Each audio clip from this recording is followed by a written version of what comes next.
This is a KGW News Special Edition. We start with breaking news out of Northeast Portland tonight, where 4 people were shot at a park. At least 1 person is confirmed dead. Let's go live to Art Edwards at Normandale Park near Northeast 55th and Haslow Street. Art, what do we know so far? Well, police are still out here on the scene working on their investigation. They've not been able to tell us very much about what happened out here. We do have some video of what it was like out here a little bit earlier. There was a little bit more police activity a little bit earlier in the evening. Looks like this happened between 8 and 8:30 this evening, right at the edge of Normandale Park. At least 4 people is what police have been able to confirm for us. At least 4 people were shot. 1 person is dead. Police also say that there are 2 people who are in custody. Now, the 3 people who were injured, they were all taken to the hospital for treatment. At this point, they have said nothing else about their investigation or what may have led up to the shooting here in the park. So they're still working on this investigation, trying to figure out exactly what went on. The park itself is still cordoned off, at least a portion of Normandale Park still cordoned off. Looks like it's going to remain that way for quite some time. Pat, back to you. There's also a separate shooting scene in southwest Portland tonight. A neighbor of an apartment building on Markham Hill, it's in the 900 block of Southwest Broadway Drive. You see it there on your screen. He told us a man in his building was shooting a gun out of the building at the street below and apparently hit a car which crashed. This is a live look now at the scene. A neighbor said police showed up and the man left the apartment building shooting at officers and that police fired back. We don't know if anyone was hit in that exchange, but we do know police have shut down several streets in the area and appear to be treating it as a major crime scene.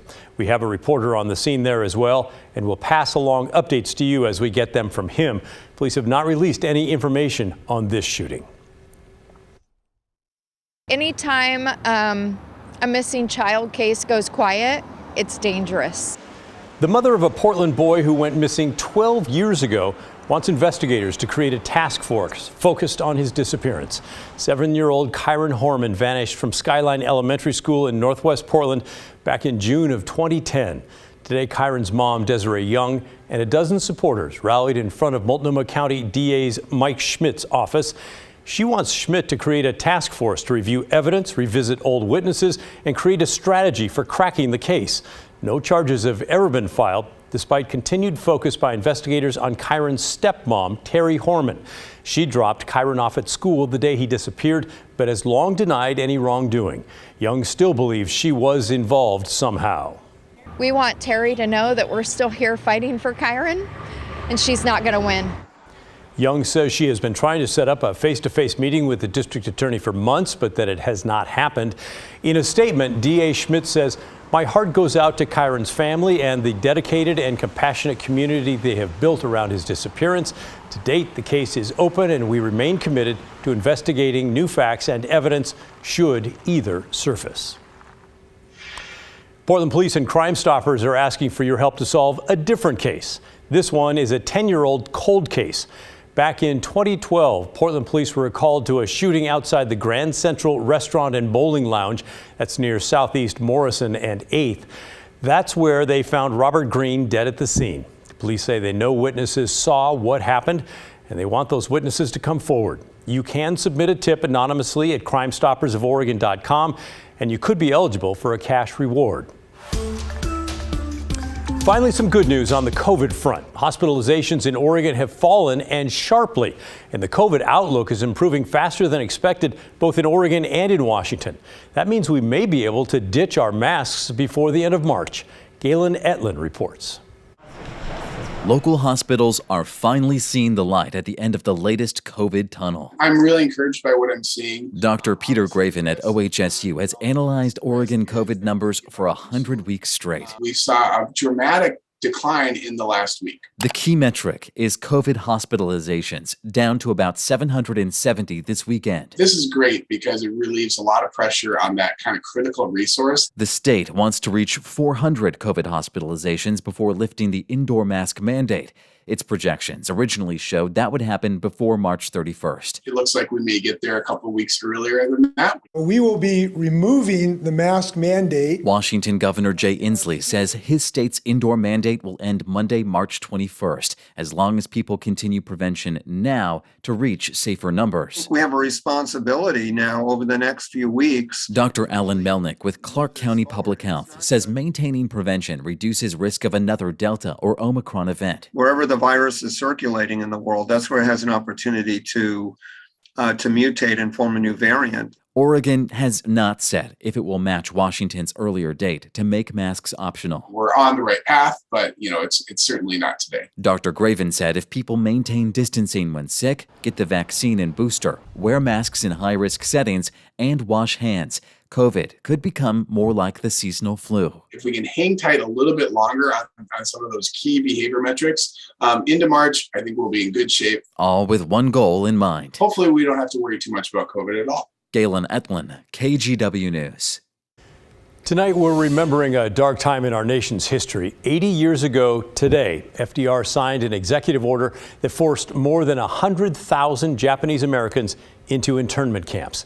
That included many U.S. citizens living right here in the Pacific Northwest. This is a photo of the Portland Assembly Center where men, women, and children were taken before being moved to camps out of state. The first Japanese Americans in the whole country to be interned lived on Bainbridge Island in Washington.